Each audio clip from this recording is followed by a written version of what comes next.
Hey everyone, welcome back to the channel.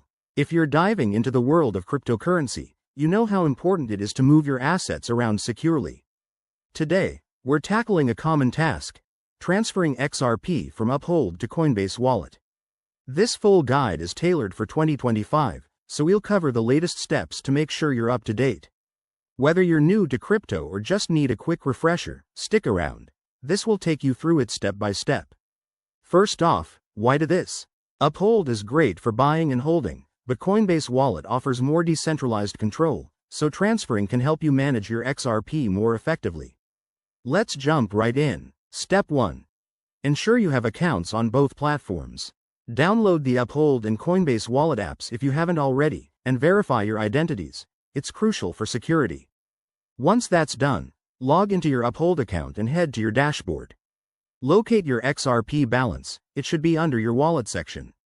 Now, switch over to Coinbase Wallet. Open the app, select XRP from your assets, and tap on the Receive button. This will generate a unique wallet address. Copy it carefully to avoid any errors. Back in Uphold, find the Withdraw or Send option for XRP. Paste the Coinbase Wallet address into the recipient field. Enter the amount you want to transfer, and don't forget to check for any network fees. XRP transactions are usually fast and cheap, but fees can vary. Double-check everything to prevent mistakes. Crypto is irreversible. Hit Confirm, and you'll get a confirmation prompt. Approve it, and your transfer is on its way. Finally, go back to Coinbase Wallet and refresh your balance. It might take a few minutes to a couple of hours, depending on network congestion. Once it shows up, you're all set. Remember, always use this on a secure network and enable two-factor authentication for extra protection. There you have it, folks, a seamless transfer of XRP from Uphold to Coinbase Wallet.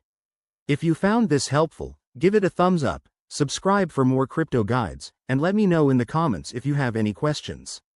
Stay safe out there, and I'll see you in the next video.